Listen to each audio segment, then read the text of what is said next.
안녕하십니까.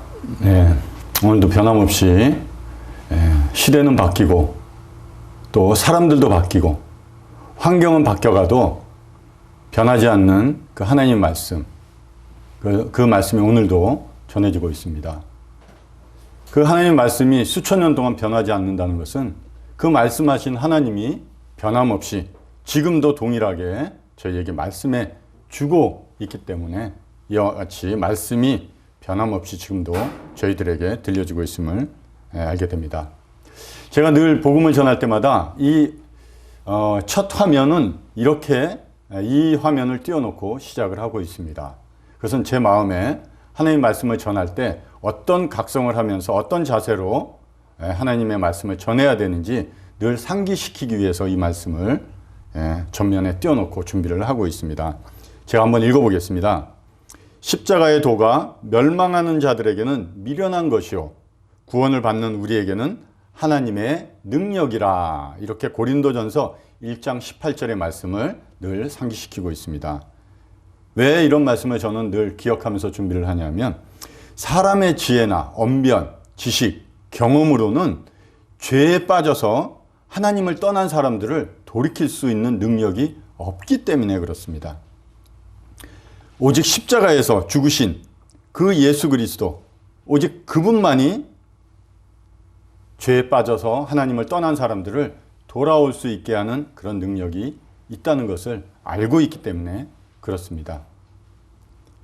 어떤 사람도, 아무리 훌륭한 사람도, 세상에 어떠한 능력을 가진 사람도 죄에 빠진 사람들을 구원해 줄 수 있는 능력은 없습니다.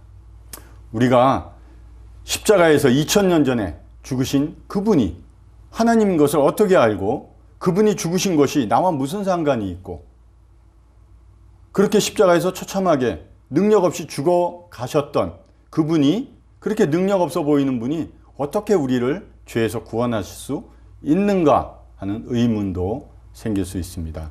사람의 상식으로, 사람의 지혜로, 지식으로는 이해하기 힘들기 때문에 하나님께서 이 말씀을 저에게 먼저 들려주시는 게 아닌가, 미련해 보입니다.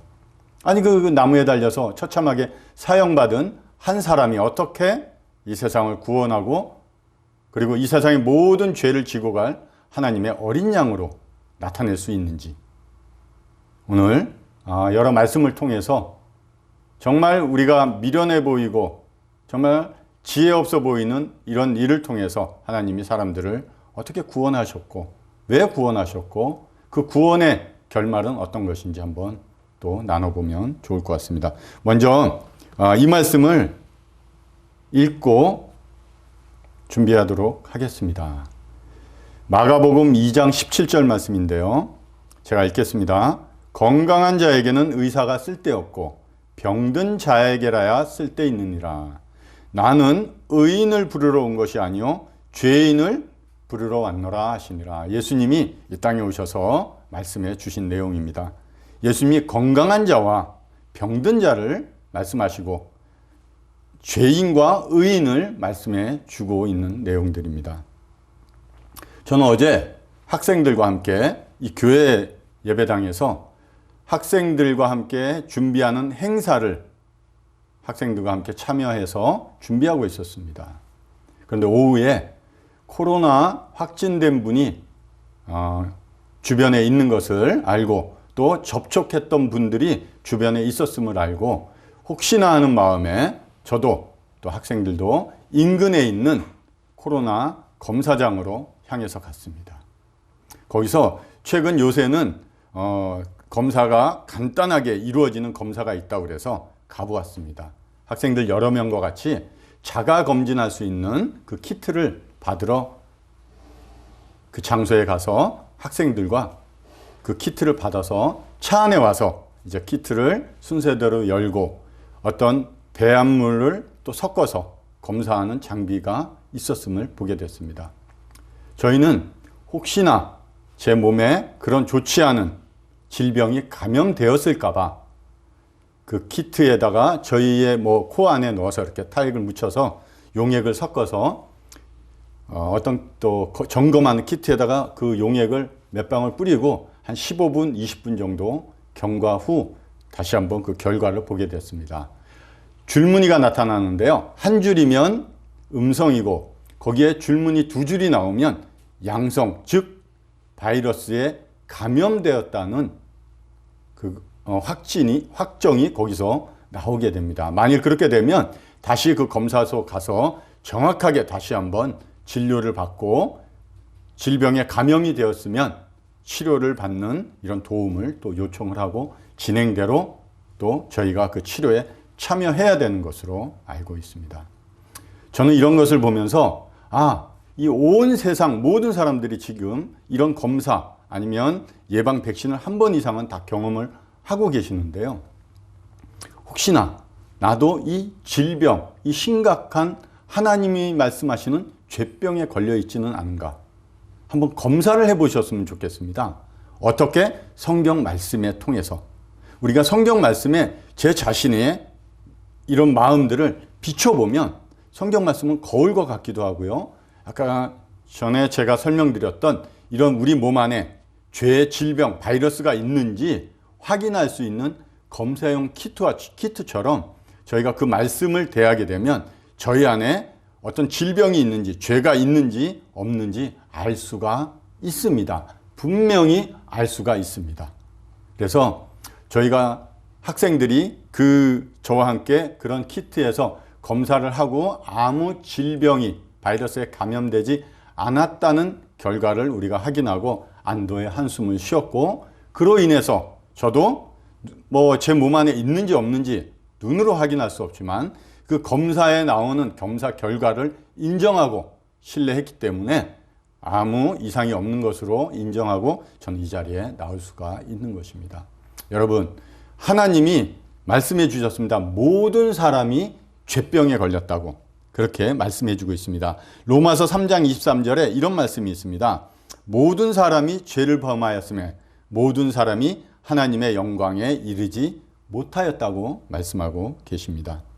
내가 감염되었는지 안 되었는지 증상이 없는 것 같지만 그렇지 않습니다. 여러분, 혹시 누구를 미워하고 또 누구를 욕하고 내가 생각하기로 양심에 거르끼는 일이 있었다 그러면 내 안에 죄가 있다는 증거입니다. 이 정도쯤이야, 그 정도쯤이야 하는 것도 죄입니다. 그렇기 때문에 그런 것을 보면서 내 안에 죄가 있다고 느껴지실 것입니다. 우리는 그런 죄 문제를 어떻게 해결해야 되는지 성경에서 답을 얻으시고, 내가 스스로 조금 전에도 말씀드렸지만 이 죄에서 벗어날 수 있는 능력이 없기 때문에 이 모든 죄를 해결하시고 완전히 저의 죄값을 치르신 그 예수 그리스도, 그분을 의지해서 이 죄 문제에 대해서 해결하는 이런 시간이 되셨으면 좋겠습니다. 의사는 하나님이십니다. 그 의사 되신 하나님이 여러분 몸을, 여러분의 영혼을 쭉 스캔해 봤을 때, 엑스레이 찍듯이 쭉 해봤을 때 그 안에 심각한 죄병이 있다고 분명히 방금 말씀드린 로마서 3장 23절의 말씀처럼 죄에 걸려 있다는 것이. 우리가 그런 결과가 나오면 어떻게 하겠습니까? 바로 치료받으러 가시는 것이 당연합니다. 여러분, 오늘 하나님이 말씀하십니다. 너에게 심각한 죄병이 있다고. 그럼 치료를 받으시면 됩니다. 완전한 치료자 예수 그리스도께서 여러분의 그 심각한 죄병을 완전히 깨끗하게 치료해 주실 것입니다. 그렇게 해서 건강하게 하나님과 함께 사시면 될 것 같습니다. 자, 오늘 이 말씀을 다시 한번 전하고자 또 합니다. 고린도전서 15장 3절에서 4절 말씀. 내가 받은 것을 먼저 너희에게 전하였노니 이는 성경대로 그리스도께서 우리 죄를 위하여 죽으시고 장사 지낸 바 되셨다가 성경대로 사흘 만에 다시 살아나사. 성경의 말씀대로 예수 그리스도께서는 성경대로, 성경에 기록된 대로 죽으셨어요. 저희가 그 많은 자료, 구약에서 메시아, 그리스도, 구원자가 이 땅에 오실 것이고 어떻게 오실 것이고 어떤 모양으로 또 어떠한 형태로 죽고 부활하고 이런 모습을 많이 기록해 놓으셨습니다. 하나도 틀림없이 변하지 않고 정확하게 그 말씀들이 이루어졌습니다. 우리는 그런 것을 보면서 구약에 하나님께서 미리 말씀하셨던 그분이 십자가에서 죽으신 예수 그리스도, 그분이 우리의 구원자 메시아가 맞구나, 이런 확증을 가지게 되었습니다. 오늘 이 조금 전에 말씀드린 심각한 죄병 어떻게 치료할 것인가, 그러면 그분이 죽음에 대해서, 그리고 그분이 성경대로 다시 부활하심에 대해서 우리가 이 죄병의 해결점, 그리고 죄병이 해결되었다는 확신, 이 성경에서 한번 찾아보도록 하겠습니다. 창세기 2장 17절에 선악을 알게 하는 나무의 열매는 먹지 말라. 내가 먹는 날에는 반드시 죽으리라 하시니라. 죽음에 대해서 성경에 처음 말씀하신 내용입니다. 죽음, 왜 왔고 누가, 그리고 어떻게, 무엇 때문에 만들어졌는지 먼저 한번 이 죽음에 대해서 나누어 보도록 하겠습니다. 죽음은 죄의 결과입니다. 모든 사람이 죄병에 걸렸다는 것을 저는 아까 확신 있게 말씀드렸습니다. 왜 확신 있게 말씀드렸냐면 죄의 결과가 죽음이기 때문에 그래요. 지금까지 수천 년 동안 인간이 아는, 그리고 인간의 지식으로 알 수 있는 이런 기간 동안 그 중에 있는 사람 치고 안 죽은 사람이 한 명도 없는 것을 보게 됩니다. 아직까지 하나님이 정하신 그때 그 시간을 넘어서 우리가 생각하는 그 이상 수천 년, 수백 년 살아가는 사람이 있을까요? 없습니다. 지금 인간의 나이 기네스북에 오르면 120 몇 살 이렇게도 나오지만 우리가 판단하고 생각하기에는 그런 사람도 오래 살았지만 결국 죽음을 맞이했다는 것입니다. 하나님께서 말씀하신 것처럼 죄에 걸려 있다는 것은 어떻게 알 수 있냐? 너희가 죽는 모습을 보면서 너희가에게 죄가 있다는 것을 알 수가 있다고 말씀을 하셨습니다. 어떤 하나님의 구약의 선지자, 이 선지자를 통해서 하신 말씀 가운데 이런 말씀이 있습니다. 호세아라는 선지자를 통해서 6장 7절에 그들은 아담처럼 언약을 어기고 거기서 나를 반역하였느니라. 여기 오늘 말씀처럼 선악을 알게 하는 나무는 먹지 말라고 하나님이 엄히한 그 하나님의 말씀의 기준이 섰습니다. 먹는 날에는 죽을 것이라고 하나님이 그 결과까지도 말씀을 해 주셨습니다. 그럼에도 불구하고 사람들은 그 하나님의 말씀을 넘어서 내 생각, 내가 보암직한, 내가 먹음직하고 내 기준이 우선이 돼서 그 하나님의 말씀의 기준을 무너뜨리고 선악과를 결국 따먹었습니다. 그 결과 하나님이 말씀하신 그대로 죽음이 사람들에게 찾아온 것입니다. 선악과 하나 따먹지 말라고 한 그 말씀, 그 정도, 그래서 우리 인간이 다 죽게 되었는가? 근데 하나님께서는 방금 말씀드린 것처럼 아담이 거기서 하나님의 말씀을 어긴 것을 그 결과가 나중에 어떻게 나오냐면 하나님에 대한 반역으로 나타난다는 거예요. 여러분이 하나님을 대적하고 반역하고 그 하나님에 향해서 싸우는 그런 존재가 아니라 여러분 안에 있는 죄의 존재라는 것을 말씀하고 있습니다. 이 죄, 여러분이 통제할 수도 없고 여러분이 오히려 죄 아래 종노릇하면서 죄의 통제 아래 끌려가고 있는 이런 자, 그런 자를 향해서 하나님은 죄인이라고 하는 것입니다. 하나님은 죄를 분명히 심판하실 것입니다. 그러나 그 죄와 같은 사슬에서 같이 하나 되어 있는 죄인도 동일하게 그 죄의 심판 아래 들어갈 수밖에 없는 것입니다. 그렇기 때문에 하나님께서는 인간을 사랑하셨다고 분명히 말씀하셨습니다. 그러나 죄는 미워하시는 것입니다. 그 죄의 결과, 죽음 가운데 들어갈 때 모든 사람이 그 죄로 인해서 죽어가고 있는 것입니다. 여기에서 죽음을 저는 성경에서 두 가지를 얘기하고 있는 것을 한 번 더 또 나누어 보며 말씀을 드리고자 합니다. 방금 말씀하신 것처럼 한 번 죽는 것은 사람에게 정하셨습니다. 왜 죽냐? 하나님이 정하셨기 때문에 사람이 죽는 것입니다. 이 죽음의 두 가지, 우리 몸이 죽는 것입니다. 그리고 또 하나는 하나님이 말씀하시는 죽음의 또 한 가지는 하나님과 사람과 영적인 관계가 끊어진 것을 죽음이라고 말씀하고 있습니다. 시간이 흐르면 자연이 죽는다. 예, 우리는 그렇게 하나님을 모르기 때문에, 하나님이 어떤 걸 정하셨고 하나님이 어떠한 분인지 모르기 때문에 우리는 그렇게 생각해요. 그렇게 생각하려고 또 합니다. 왜? 그게 편안하니까. 그런데 성경에서 분명히 얘기하십니다. 죽음은 하나님께서 정하셨고 그 죽음이 온 것은 죄의 결과라고 분명히 말씀을 해주셨고, 몸이 죽어서 그냥 끝나고 여러분들이 믿고 싶어하고 생각하는 죽음은 끝이지 하는 그런 생각일 수도 있지만, 하나님은 죽음 후에 몸은 흙으로 돌아가서 끝날지 모르겠습니다. 그러나 영혼은 하나님 앞에 가서 죽지 않고 그 영혼은 하나님 앞에 가서 어떠한 관계에 있었는지에 대한 심판을 받으셔야 된다고 성경은 말씀하고 있습니다. 너는 흙이니 흙으로 돌아갈 것이니라 하시니라. 네, 사람이 이 몸은 흙으로 만들어졌다고 성경에 기록되어 있습니다. 그 만들어진 흙으로 이 몸은 돌아갈 것입니다. 이 몸은 연약합니다. 제한적인 몸입니다. 질병이 있고 고통이 있고 아픔이 있고 어떤 제한적인 것에서 많은 통제를 받을 수밖에 없는 이런 몸입니다. 이 몸은 앞에도 말씀드렸다시피 백몇십 살을 살면 그냥 너무 약해져서 이제 어떻게 견딜 수가 없는 몸이 되기 때문에 흙으로 돌아갈 수밖에 없다고 나옵니다. 우리가 사람이 죽으면 관에다가 넣어서 이제 땅 속에 묻습니다. 화장을 해서 하는 분들도 있죠. 그러나 결국 이 몸은 썩어서 흙으로 돌아간다고 성경은 말씀하고 있습니다.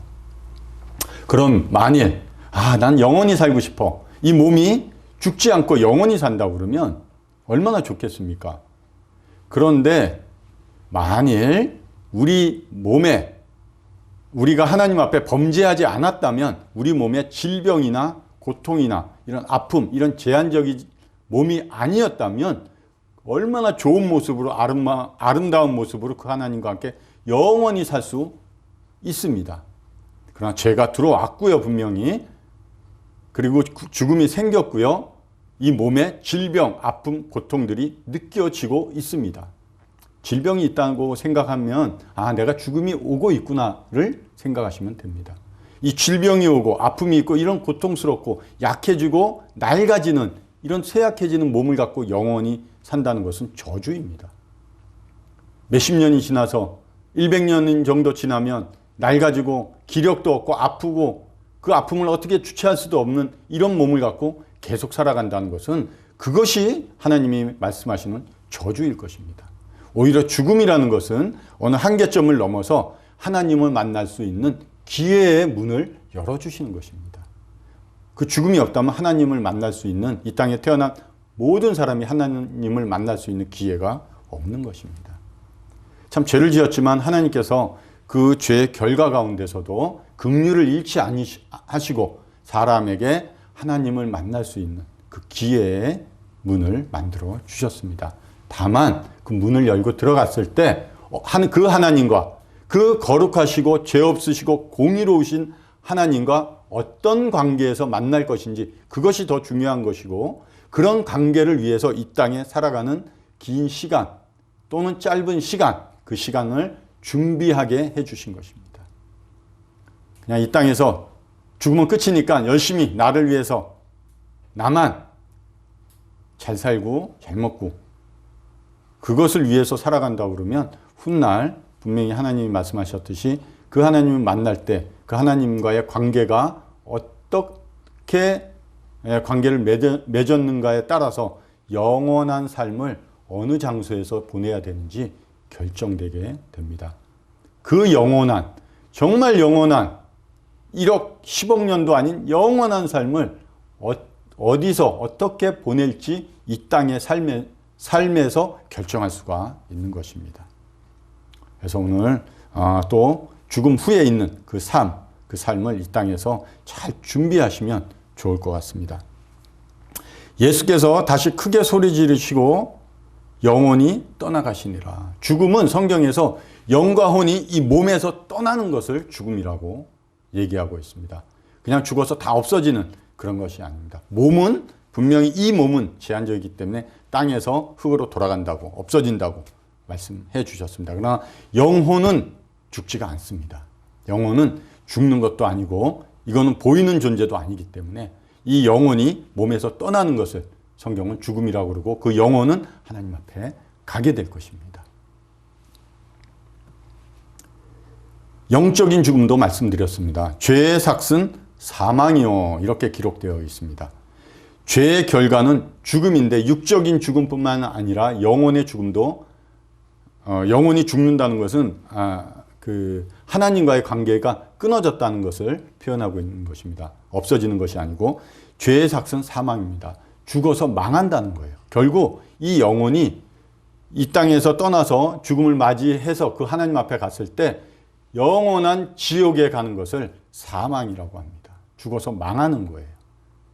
그 영원하신 그 하나님, 좋으신 하나님과 함께 사는 것이 아니라 그 하나님과 떨어져서 지옥에서 영원히 사는 것을 사망이라고 하고 있습니다. 죄는 그러한 죄인을 이 사망으로 데려갈 수밖에 없습니다. 지금 이 땅에서 육체의 죽음이 오기 전에 죽음 후에 사망으로 갈 것인지 영원한 생명으로 갈 것인지 준비하는 그런 삶이 되셨으면 복된 삶이 아닌가 생각됩니다. 그럼 우리 예수 그리스도의 죽음은 나에게 어떤 의미가 있는가? 우리 이 심각한 이 죄병에 걸려있는 우리, 이 죄병을 어떻게 치료를 하시기 위해서 하나님이 의사라고 아까 말씀하셨는데 어떻게 그러면 치료를 하실 것인지, 그럼 내가 나았다는 것은 어떻게 알 수가 있는지 한번 예수 그리스도의 죽음에 대해서 먼저 들어보도록 하겠습니다. 보라, 처녀가 잉태하여 아들을 낳을 것이요 그의 이름은 임마누엘이라 하리라. 요셉이 잠에서 깨어 일어나 주의 사자의 분부대로 행하여 그의 아내를 데려왔으나 아들을 낳기까지 동침하지 아니하더니 낳음에 이름을 예수라 하니라. 이 예수 그리스도, 우리는 보통 남자와 여자 이 부부의 관계에서 동침함으로 생명이 잉태되고 탄생하는 것을 알고 있습니다. 그러나 성경에서는 분명히 이 남자가 이 마리아와 동침하지 아니한 상태에서 성령을 통해서 잉태한 한 사람이 이 땅에 왔다고 말씀하고 있습니다. 그분이 예수라고 합니다. 이해할 수 없는 일, 우리의 생각으로 도저히 이해하고 상상할 수 없는 일, 그 일을 통해서 하나님의 이 죄의 문제의 해결점을 시작을 이렇게 하셨습니다. 완전한 사람으로 오셨다는 의미입니다. 왜? 사람의 죄값을 예전의 구약시대에는 하나님이 은혜로 그들에게 좋은 방법을 알려주신 것은 동물의 피의 제사를 통해서 사람의 죄를 가리워 주셨습니다. 피는 생명에 있다고 말씀해 주셨어요. 동물의 생명이 우리 사람의 죄값을 잠시 가리우는, 대신하는 이런 방법을 사용하게 해 주셨습니다.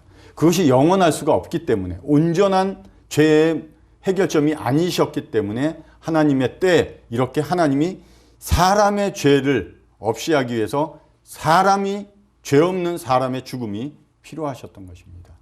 그래서 사람으로 그 영광스러운 하나님, 그 영이신 하나님이 사람의 모양으로 오셨습니다. 아기로 오셨어요. 우리 사람으로부터 시작되는 것이 엄마의 뱃속에서부터 잉태되어서 나와서 자라고 성장하는 것처럼 똑같이 사람으로 오셨습니다. 다만 남자와 동침하지 않았다는 것은 사람의 씨가 아니라 하나님으로 잉태돼서 죄 없는 사람으로 이 땅에 태어나셔야만 하셨습니다. 그래야 사람들의 죄값을 담당하실 수가 있는 이런 분이시기 때문입니다. 이렇게 잉태돼서 왔다. 그냥 하나님이 큰 능력으로 놀라운 어떤 형체를 가지고 이 땅에 오지 않으셨습니다. 완전한 사람으로 오셨다는 거예요. 그분은 완전한 사람이셨습니다. 그렇기 때문에 사람의 죄값을 감당하실 수가 있으셨습니다. 그는 허물과 죄로 죽었던 너희를 살리셨도다. 영적으로 죽어있는 상태입니다. 여러분, 내가 아직까지 하나님께 구원받지 못했다는 것은 영적으로 죽어있는 상태라는 거예요. 내가 죽어있는 상태인 것을 모르는 것이 여러분 죽음입니다. 지금 모든 사람이 죄 아래, 심판 아래 들어가 있습니다. 저는 그 심판 아래서 건짐을 받았다는 것이에요. 구원받은 것은. 그렇지 않은 분은 내가 나중에 심판받겠지. 그렇지 않습니다. 여러분 지금 하나님의 진노의 심판 가운데 들어가 있는 상태예요. 거기서 구원받으셔야 돼요. 그렇지 않으면 그 진노의 심판 그대로 결과적으로 하나님의 심판 끝까지 갈 수밖에 없는 상태에 있다는 것입니다. 나중에 심판받겠지. 그렇지 않습니다. 지금 심판에 들어가 있는 상태입니다. 여기서 건짐을 받으셔야 되는 겁니다. 영적으로도 죽었습니다. 여기서 살림을 받으셔야 돼요. 내가 영적으로 죽어 있는 것은 모를 뿐입니다. 왜? 죄가 모든 것을 나의 영적인 것들을 다 마비시켰기 때문입니다. 볼 수 없게 만들었기 때문에 보지 못하는 것일 뿐이고 하나님의 그 음성에 들을 수 없게끔 귀를 막아놨기 때문에 여러분이 듣지 못하고 있는 것입니다. 내가 들어야지, 내가 봐야지, 내가 여기서 빠져나가야지 아무도 할 수가 없기 때문에 하나님이 오신 것이에요. 제가 할 수 있는 것, 하나님 도와주십시오. 듣게 하시고 보게 하시고 깨닫게 해주셔서 정말 저의 상태가 하나님 앞에 어떠한 존재인지, 저 안에 어떤 죄병이 있고 그 결과가 어떠한지 그 말씀하시는 그 말씀이 제 마음에 깨달아지고 믿어지게 해주셔서 제가 하나님 앞에 도와달라고 간절히 부르짖게 해주십시오 하는 이런 마음의 기도를 해달라고 여러분 엎드려서 지금 기도하셔야 되는 것입니다. 내일, 나중에 제가 형편이 좀 나으면 그건 믿음으로 드려지는 게 아닙니다.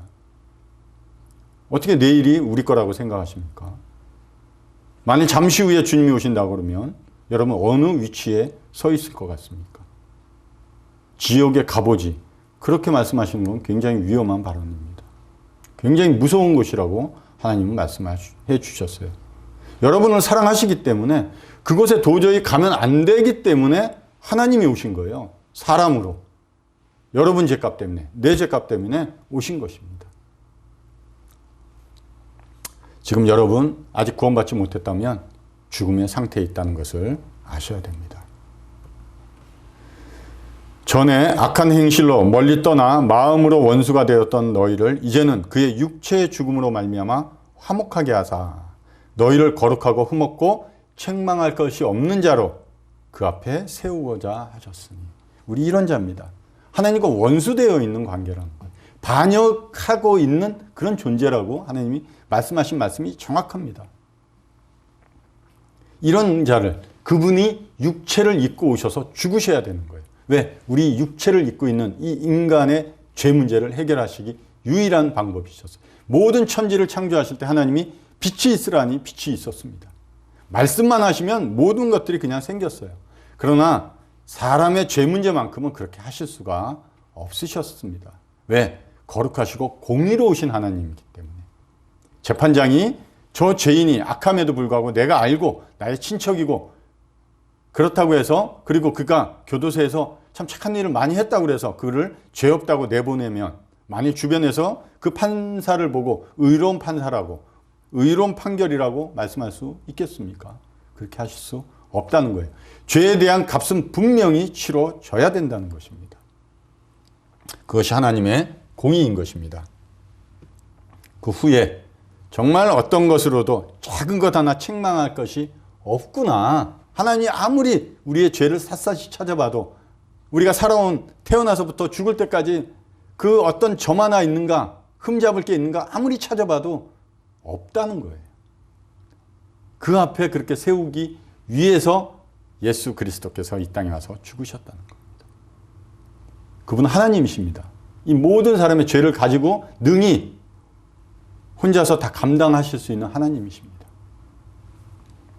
그래서 우리가 훗날 그 하나님 앞에 거룩하신 그 공의로우신 판단 앞에 서게 될 때 책망할 것이 없구나, 흠이 없구나 이렇게 여겨지는 것입니다. 여러분이 훌륭해서 잘 살아서가 아닙니다. 그 예수 그리스도께서 이루신 그 일 때문에 그렇습니다. 그것을 통해서 우리를 바라보시기 때문에 흠없고 책망할 것이 없다고 여겨주시는 것입니다. 그래서 우리는 이것을 은혜다 이렇게 얘기를 하고 있습니다. 그럼 예수 그리스도의 부활은 어떤 의미입니까? 초대교회 성경에 나와 있지만 구원받은 성도들, 제자들이 그 지역, 그 외 지역을 다니면서 그리고 땅끝까지 이르러서 이 복음을 전파하는 그 목적의 중심은 예수 그리스도의 부활인 것입니다. 예수님이 부활이 없다고 그러면 그분도 그냥 한 사람으로서 죽었구나 라고 인정할 수밖에 없습니다. 증거가 없지 않습니까? 부활이라는 것은 잠시 우리가 죽었다가 다시 살아나는 소생이 아닙니다. 죽은 상태에서 완전히 장사되고 끝난 상태에서 새로운 생명을 얻고 그 생명을 인해서 영원히 죽지 않고 사는 것을 부활이라고 말씀하고 있습니다. 우리는 혹시나 하는 마음에 우리가 사람이 죽으면 3일장을 지냅니다. 죽었다가 깨어나는 사람들이 있어요. 소생이라고 그럽니다. 그것은 부활이 아닙니다. 부활은 주님이 계실 때도, 주님이 돌아가실 때도 소생한 사람이 있어요. 무덤에서 나온 사람들도 있습니다. 그러나 그들이 지금까지 살고 있느냐? 그렇지 않습니다. 다시 죽었어요. 잠시 소생은 있을 수 있지만 부활은 없었습니다. 지금까지 오직 예수 그리스도 한 분만이 부활하셨습니다. 그것이 예수님이 하나님이심을 증거하는, 그리고 우리의 모든 죄값을 다 갚으셨다는 증거인 것입니다. 우리 예수 그리스도의 부활의 내용을 잠시 또 보겠습니다. 이날 곧 안식 후 첫날 저녁 때에 제자들이 유대인들을 두려워하여 모인 곳에 문을 닫았더니 예수께서 오사 가운데 서서 이르시되 너희에게 평강이 있을지어다. 이 말씀을 하시고 손과 옆구리를 보이시니 제자들이 주를 보고 기뻐하더라. 참 사람의 한계점을 아십니다. 연약함을 아세요. 내가 하나님이다. 내가 그때 그 너희를 위해서 죽었던 예수 그리스도로 왔던 하나님이다 하고 선포하고 알려주실 수도 있지만 그렇지 않으셨어요. 손에 난 상처, 옆구리에 찔린 그 자국, 그런 것들을 일일이 확인시켜 주셨습니다. 우리 존재가 이렇게 약합니다. 그런 걸 꼭 확인해야지 정말인 것처럼 알고 있기 때문에 예수님이 오셔서 일일이 그렇게 확인시켜 주시면서 그 죽으시고 장사 지내셨던 그 예수님이 다시 살아나신 것을 제자들에게 보여주셨습니다. 제자들이 이것을 보고 복음서에 기록을 해놓은 내용입니다. 그리스도께서 죽은 자 가운데서 다시 살아나사 잠자는 자들의 첫 열매가 되셨도다. 부활이 있다는 증거입니다. 죽은 자가 잠시 살아날 수는 있지만 어떻게 계속 살 수가 있어? 예, 있습니다. 왜? 여기 이렇게 살아나시고 부활하신 예수 그리스도가 있기 때문에 그렇습니다. 그런 것을 볼 때, 아, 그러면 우리 모두에게 부활이 있구나. 그냥 죽음으로써 모든 것이 끝나는 게 아니구나. 이것을 증거하고 계시는 말씀입니다. 믿지 않으시는 건 본인 선택이에요. 믿고 싶지 않으시겠죠. 그렇죠? 없다고 부정하고 싶은 마음이시겠죠. 내가 눈을 닫는다고, 귀를 닫는다고 들릴 소리가 없는 것도 아니고 지금 일어나는 이 모든 세상이 내가 눈을 감는다고 없어지는 것이 아닌 것입니다. 하나님께서 분명히 사람들에게 이 사실을 알려주셨습니다. 왜? 부활이 있으니까. 그 후에 그 하나님을 만나서 그 사람에 대한 하나님의 판단을 하시겠다고 하셨기 때문에 미리 준비하라고 계속해서 말씀해 주는 내용입니다. 사도행전 24장 15절에 이런 말씀이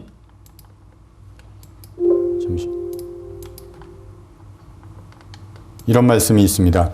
그들이 기다리는 바 하나님께 향한 소망을 나도 가졌으니 곧 의인과 악인의 부활이 있으리라 함이니라. 사도 바울은 구원받은 성도입니다. 그렇기 때문에 이것이 다시 살아나는 이 부활이 소망이에요. 죽은 해 끝나는 것이 아니에요. 그럼 얼마나 허무합니까? 이 귀한 존재. 저희가 뇌를 생각하고 눈을 생각하고 귀를 생각해봐도 이 귀 안에 건반 2만 개가 들어가 있다고 할 정도로 이 귀의 섬세함, 이 온몸의 혈관들, 이 몸에서 작동하는 오장육부, 이 몸 안에 있는 이 인체의 이런 신비함을 보면서 야, 7, 80년, 100년 살다가 없어진다면 얼마나 아까운 존재일까? 이 귀한 존재가. 사도 바울이 얘기했듯이 이것이 끝이 아니다. 이후에 이런 모든 것을 통해서 우리가 스스로 이 땅 가운데서 우연히 만들어진 존재가 아닌 것을 깨닫고 이 모든 것을 만드신 하나님이 계신 것을 믿고 그 하나님을 만날 그 소망, 그 바울이 가졌던 소망입니다. 그런데 바울이 하나 알려주는 것은 부활은 모든 사람에게 주어졌지만 모습은 다르다는 거예요. 의인으로서의 부활이 있고 악인으로서의 부활이 있다고 분명히 말씀하고 있습니다. 제가 앞전에도 계속 말씀드리지만 하나님과 좋은 관계에서 다시 부활했을 때의 부활을 의인의 부활이라고 합니다. 그렇지 않고 죽어서 사망, 죽어서 망하는 이런 상태에서의 부활을 악인의 부활이라고 성경은 말씀하고 있습니다. 모든 사람은 부활합니다. 분명히 예수 그리스도께서 부활하셨기 때문에 그 증거로 말씀해 주셨습니다. 그리고 대신 또 부활의 두 가지 모습을 말씀해 주고 있습니다. 어떻게 부활할 것인지 그 또한 중요한 것을 말씀해 주고 있습니다. 이런 말씀이 있습니다. 그러나 각각 자기대로 자기 차례대로 되리니 먼저는 첫 열매인 그리스도요 다음에는 그가 강림하실 때 그리스도에게 속한 자요. 예. 부활의 두 가지 모습, 의인의 부활과 악인의 부활이 있다고 말씀을 드렸습니다. 어떤 모습으로 부활할 것인지 정말 중요합니다. 정말 중요합니다. 그리고 내가 부활을 하는데 성경에서 하나, 그러면 어떻게 부활하는지 어떤 존재는 알겠는데 그 시기와 이런 때는 언제인지 그런 내용을 볼 때 우리가 예수 그리스도께서 이 땅에 오신다는 시기는 아무도 알 수가 없습니다. 오직 한 분, 아버지 하나님만 그것을 알고 계십니다. 아들 하나님도 그것을 모르신다고 말씀해 주셨습니다. 아버지께서 가라고 해야지 그 아드님도 이 땅에 오실 수가 있습니다. 그런데 차례대로 순서가 있다는 것을 얘기해 주고 있습니다. 부활도 순서가 있다는 거예요. 악인의 부활과 의인의 부활로 나뉘어지고 있으면 부활에도 한꺼번에 부활하는 것이 아니라 차례대로 순서가 있다고 합니다. 먼저는 예수 그리스도께서 부활하셨다는 거예요. 첫 열매가 되셨다는 겁니다. 그러면 두 번째, 세 번째, 네 번째 계속해서 부활이 있다는 것을 말씀해 주시고 또 부활에도 어떤 시간차가 있다는 것을 말씀해 주고 있습니다. 제가 잠시 짧게 나누어 드리면 먼저 예수 그리스도께서 공중에 오십니다. 이 땅에 강림하시기 전에 공중에 예수 그리스도께 오실 때 천사들의 나팔 소리가 들리면 부활하는 존재들이 있습니다. 그때 그거는 뭐냐면 예수 그리스도를 믿고 죽은 그런 성도들, 교회의 한 지체라고 하고 예수 그리스도의 신부의 자격을 얻은 그런 믿음을 가지고 죽은 자들이 부활하는 것입니다. 무덤에서 일어나서 공중으로 들려 올라갑니다. 영광스러운 몸을 입고 올라가게 될 것입니다. 지금처럼 이런 제한적인 이런 몸이 아닐 것입니다. 그런 몸으로 예수 그리스도와 공중에서 만나고, 그럼 믿고 있는 저 같은 자, 이렇게 살아있는 자는 그들이 먼저 예수님을 공중에서 만납니다. 그리고 나서 저희는 우리가 많이 들어본 휴거, 이 땅에서 들리게 됩니다. 그래서 공중에서 다시 그 예수님과 저희가 만나게 될 것입니다. 그렇게 7년 동안 공중에서 예수님과 함께 있을 동안 이 땅 가운데 환란이 있고 7년 대 환란이 끝나면 이 땅에서 또 부활이 있을 것입니다. 그것은 7년 대 환란 기간에 예수 그리스도를 믿고 순교한 그런 믿음의 사람들이 부활할 것입니다. 그때는 예수 그리스도의 신부, 교회 이런 신분이 아니라 그 예수님이 왕으로 통치하는 백성으로 부활하게 될 것입니다.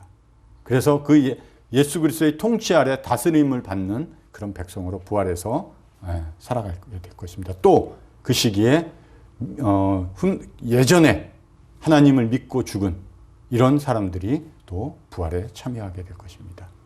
그런 부활이 있은 후에 1000년 동안 이 땅에 예수 그리스도의 통치가 있고 그 통치가 끝나면 이제 하나님을 믿지 않고 죽은 이런 모든 자들이 부활해서 그 하나님 앞에 우리가 성경에서 얘기하는 백보자에 앉으신 그 하나님 앞에 나아가서 하나님께서 그를 심판하시면서 거기서 죄인들 모두는 지옥으로 보내지게 될 것입니다. 이렇게 순서적으로 부활이 있을 것이고요. 거기서 의인의 부활이 있을 것이고 의인의 부활과 악인의 부활 이렇게 나뉘어진다고 성경은 말씀하고 있습니다. 로마서 6장 5절에 만일 우리가 그의 죽으심과 같은 모양으로 연합한 자가 되었으면 또한 그의 부활과 같은 모양으로 연합한 자도 되리라. 이것은 예수 그리스도를 믿는 그분이 죽으시고 부활하신 그 사실이 나의 모든 죄를 갚으시고 그리고 모든 죄가 해결되었다는 그 사실을 믿음으로 받아들인 이런 분들, 그런 분들은 그분과 함께 죽은 것이었고 또 그렇기 때문에 그분과 함께 부활하는 이런 부활의 생명을 가졌다고 말씀해 주고 있는 것입니다. 아직 죽지 않았고 아직 부활의 경험은 없지만 이미 성경의 말씀은 확신해 주셨습니다. 이렇게 될 것이라고. 그리고 너희 안에 이런 것이 있다고. 그래서 예수님의 그 죽으심, 십자가의 죽으심이 먼 발치에서 내 죄 때문에 죽으신 것이 아니구나. 한 발 나아가서 그 십자가에서 죽으신 예수 그리스도의 죽음에 보니까 나도 거기, 죄인인 나도 거기 죽어 있는 것으로 보게 될 때 내가 예수 그리스도의 생명으로 다시 부활한다는 것이. 우리는 그런 존재인 것입니다. 예수님의 죽으심, 성경에서 분명히 죄 때문에, 우리 죄 때문에 죽으시고 우리 죄값을 갚으셨다고, 그 죽음의 의미가 그와 같다고 얘기하셨습니다. 그럼 그것이 정말 사실인가? 확실한가? 예, 방금 말씀드렸다시피 부활이 그 증거인 것입니다. 어느 사람이 죄를 짓고 죄의 형벌을 따라서 교도소에 10년 동안 감옥 생활을 하라는 판사의 판결을 받았습니다. 그가 교도소 가서 살고 있습니다. 8년째 살고 있다고 그러면 여전히 그가 죄 가운데 있는 것입니다. 죄값을 치르고 있기 때문에. 그러나 10년이 차고 이제 교도소에서 나왔다는 것은 어떤 의미겠습니까? 그가 이제 그 죄에 대해서는 죄를 더 이상 물을 수 없고, 왜? 죄값을 다 치렀기 때문에. 그래서 이제 그 감옥에서 나왔기 때문에. 예수님이 사망에 들어가셨습니다. 그리고 그 사망을 이기셨어요. 그리고 그 사망 가운데서 다시 부활하셨습니다. 모든 죄값을 다 해결하신 분입니다. 그것이 우리 죄값이 이제 없다는, 아, 나는 이제 죄 없이 하나님 앞에 거룩하고 흠없고 의로운 자로 설 수 있다는 하나님의 말씀, 그 말씀을 붙들 수 있는 이런 확신이 생겼다는 거예요. 예수님이 죄값을 다 치르셨고 부활하셨기 때문에. 이것이 우리 그리스도인들의 소망이고 또 죄사함의 증거인 것입니다. 여러분, 눈으로 보지 못했죠. 저도 보지는 못했습니다. 제가 믿으려고 노력해봤어도 안 됐습니다. 그러나 이 믿음 또한 하나님이 주신다는 것을 알게 됐을 때, 하나님, 제가 눈으로 보지 못했고 성경에 이 말도 안 되는 것 같은 이런 내용들을 들을 때 저의 상식으로는 이해가 되지 않습니다. 하나님, 눈을 뚫어서 뜨게 하셔서 하나님을 보게 하시고 하나님이 말씀하신 말씀이 제 귀에 들릴 수 있도록 도와주십시오. 솔직한 기도가 우리에게는 필요한 시대입니다. 저 또한 그와 같이 해보라는, 그와 같은 방법을 듣고 그렇게 나아갔습니다. 하나님이 도와주셨죠. 왜? 그 약속을 그렇게 해주셨으니까. 하나님, 구하는 자에게 주신다고 하셨으니까 하나님, 제가 이런 것을 하나님 앞에 구합니다. 주신다고 약속하셨사오니 주십시오. 순수한 마음, 어린아이와 같은 마음이었던 것 같습니다. 그런 마음으로 나가서 그 말씀 붙잡고 기도하시면 반드시 주십니다. 보지 못했고 경험하지 못한 이런 내용들이지만 믿음을 통해서 보게 되고 믿음을 통해서 그것이 사실처럼 체험하는 이런 시간이 있을 것입니다. 아, 이것이 구원이구나. 그래, 예수 그리스도께서 죽으신 것이 내 죄 때문인데 부활하셨으므로 내 죄가 이제는 없구나. 맞아 하고 내가 죄의 모습이었던 내가 그 거룩하신 하나님 앞에 그 예수님 손잡고 의지해서 나아갈 수 있는 이런 즐거움과 기쁨과 확신이 있다는 것입니다. 여러분 오늘 그런 예수님을 의지해서 하나님 앞에 나아가시기 바랍니다. 예수 그리스도의 죽음이, 예수 그리스도의 부활이 어떤 의미인지 잘 이해가 되셨다면 오늘 하나님 앞에 그와 같은 내용을 가지고 기도하시면 좋을 것 같습니다. 궁금한 사항이 있으시면 또 교회로 또 전도하시는 분들에게 문의해 주시면 이 내용에 대해서 더 자세히 알려줄 수도 있습니다. 감사합니다.